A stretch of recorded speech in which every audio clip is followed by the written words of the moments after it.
Book 2. Begin the morning by saying to thyself, I shall meet with the busybody, the ungrateful, arrogant, deceitful, envious, unsocial. All these things happen to them by reason of their ignorance of what is good and evil. But I, who have seen the nature of the good, that it is beautiful, and of the bad, that it is ugly, and the nature of him who does wrong, that it is akin to me, not only of the same blood or seed, but that it participates in the same intelligence and the same portion of the divinity, I can neither be injured by any of them, for no one can fix me what is ugly, nor can I be angry with my kinsman, nor hate him. For we are made for cooperation, like feet, like hands, like eyelids, like the rows of the upper and lower teeth. To act against one another, then, is contrary to nature, and it is acting against one another to be vexed and to turn away. 2.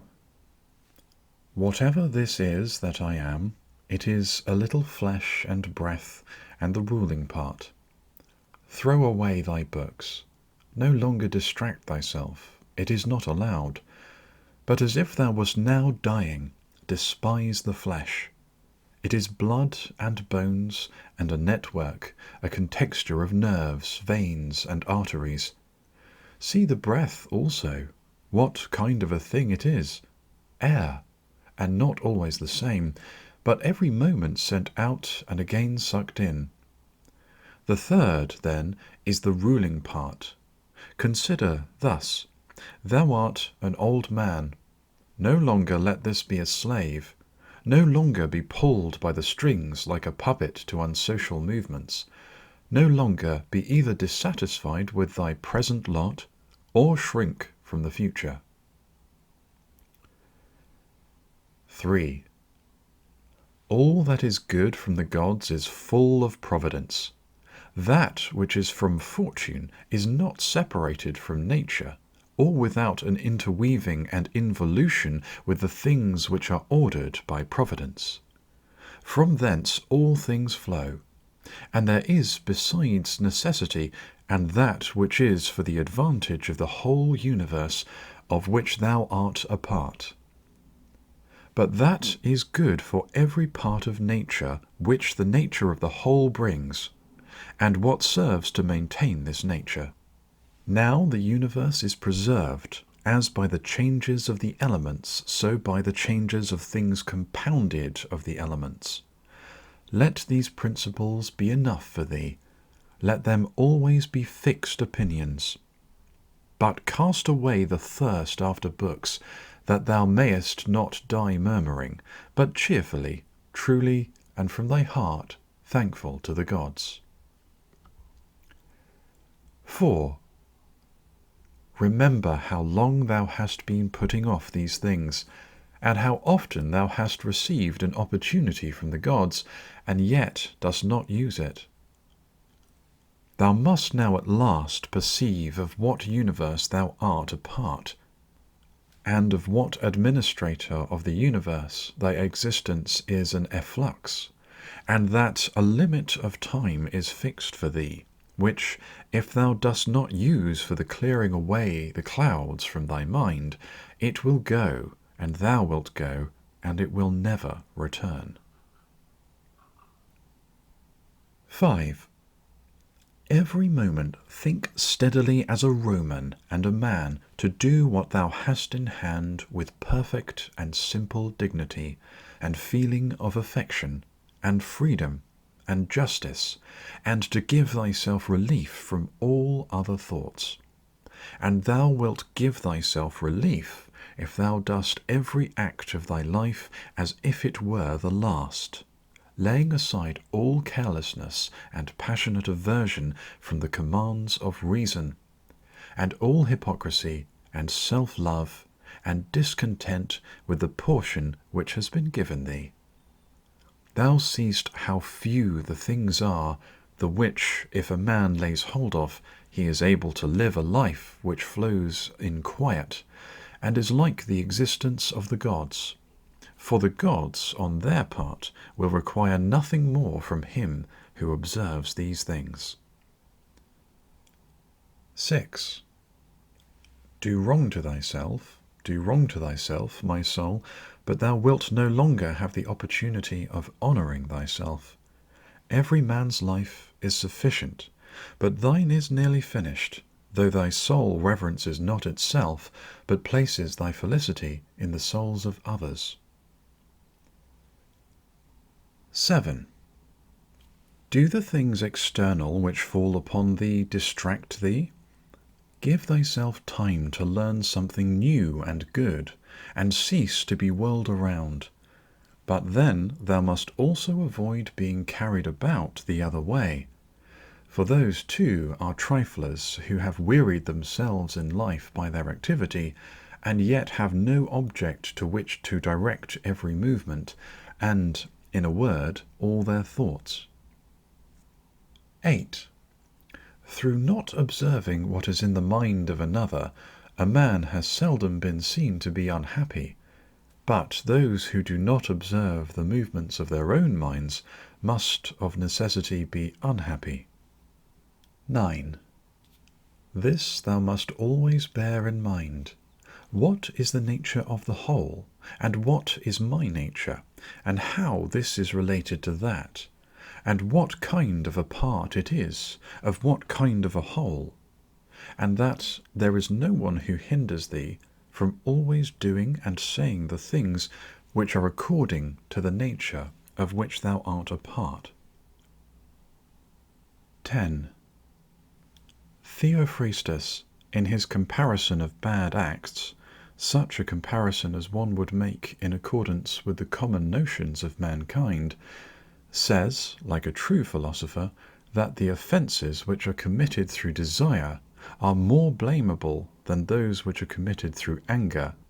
For he who is excited by anger seems to turn away from reason with a certain pain and unconscious contraction, but he who offends through desire, being overpowered by pleasure, seems to be in a manner more intemperate and more womanish in his offences. Rightly, then, and in a way worthy of philosophy, he said that the offence which is committed with pleasure is more blamable than that which is committed with pain, and on the whole the one is more like a person who has been first wronged and through pain is compelled to be angry, but the other is moved by his own impulse to do wrong, being carried towards doing something by desire. 11. Since it is possible that thou mayest depart from life this very moment, regulate every act and thought accordingly. But to go away from among men, if there are gods, is not a thing to be afraid of, for the gods will not involve thee in evil. But if indeed they do not exist, or if they have no concern about human affairs, what is it to me to live in a universe devoid of gods or devoid of providence? But in truth they do exist, and they do care for human things, and they have put all the means in man's power to enable him not to fall into real evils. And as to the rest, if there was anything evil, they would have provided for this also, that it should be altogether in a man's power not to fall into it. Now that which does not make a man worse, how can it make a man's life worse? But neither through ignorance, nor having the knowledge, but not the power to guard against or correct these things, is it possible that the nature of the universe has overlooked them, nor is it possible that it has made so great a mistake, either through the want of power or the want of skill, that good and evil should happen indiscriminately to the good and the bad. But death certainly, and life, honour and dishonour, pain and pleasure, all these things equally happen to good men and bad, being things which make us neither better nor worse. Therefore they are neither good nor evil. 12. How quickly all things disappear! In the universe, the bodies themselves, but in time, the remembrance of them. What is the nature of all sensible things, and particularly those which attract with a bait of pleasure, or terrify by pain, or are noised abroad by vapoury fame? How worthless and contemptible and sordid and perishable and dead they are! All this it is the part of the intellectual faculty to observe. To observe, too, who these are whose opinions and voices give reputation, what death is, and the fact that, if a man looks at it in itself, and by the abstractive power of reflection resolves into their parts all the things which present themselves to the imagination in it, he will then consider it to be nothing else than an operation of nature. And if any one is afraid of an operation of nature, he is a child. This, however, is not only an operation of nature, but it is also a thing which conduces to the purposes of nature. To observe, too, how man comes near to the deity, and by what part of him, and when this part of man is so disposed. 13.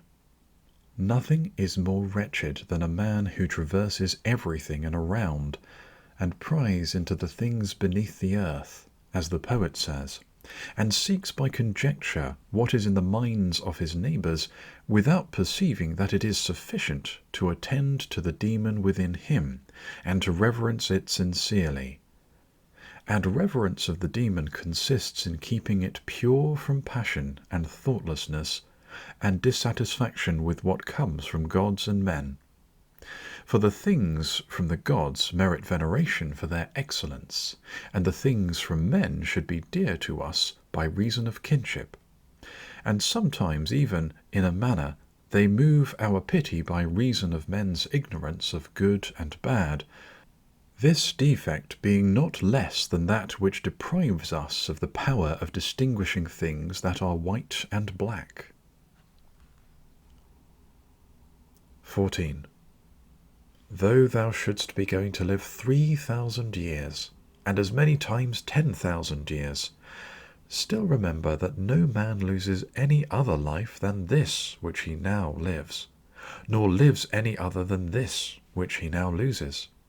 The longest and the shortest are thus brought to the same, for the present is the same to all, though that which perishes is not the same. And so that which is lost appears to be a mere moment. For a man cannot lose either the past or the future. For what a man has not, how can any one take this from him? These two things, then, thou must bear in mind. The one, that all things from eternity are of like forms, and come round in a circle, and that it makes no difference whether a man shall see the same things during 100 years, or 200 years, or an infinite time. And the second, that the longest liver, and he who will die soonest, lose just the same. For the present is the only thing of which a man can be deprived, if it is true that this is the only thing which he has, and that a man cannot lose a thing if he has it not. 15.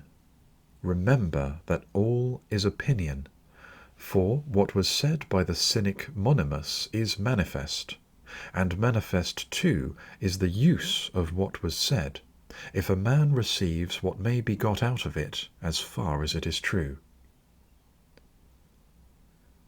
16. The soul of man does violence to itself, first of all, when it becomes an abscess, and, as it were, a tumour on the universe, so far as it can. For to be vexed at anything which happens is a separation of ourselves from nature, in some part of which the nature of all things are contained. In the next place, the soul does violence to itself when it turns away from any man, or even moves towards him with the intention of injuring, such as are the souls of those who are angry.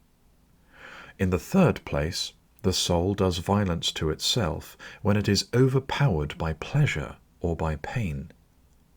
Fourthly, when it plays a part and does or says anything insincerely and untruly. Fifthly, when it allows any act of its own and any movement to be without an aim, and does anything thoughtlessly and without considering what it is, it being right that even the smallest things be done with reference to an end, and the end of rational animals is to follow the reason and the law of the most ancient city and polity. 17. Of human life the time is a point, and the substance is in flux, and the perception dull, and the composition of the whole body subject to putrefaction, and the soul of a whirl, and fortune hard to divine, and fame a thing devoid of judgment. And, to say all in a word, everything which belongs to the body is a stream, and what belongs to the soul is a dream and vapour, and life is a warfare and a stranger's sojourn, and after, fame is oblivion. What then is that which is able to conduct a man? One thing, and only one, philosophy. But this consists in keeping the demon within a man free from violence and unharmed, superior to pains and pleasures, doing nothing without a purpose, nor yet falsely and with hypocrisy, not feeling the need of another man's doing or not doing anything, and besides accepting all that happens and all that is allotted as coming from thence, wherever it is, from whence he himself came, and, finally, waiting for death with a cheerful mind, as being nothing else than a dissolution of the elements of which every living being is compounded. But if there is no harm to the elements themselves in each continually changing into another, why should a man have any apprehension about the change and dissolution of all the elements? For it is according to nature, and nothing is evil which is according to nature.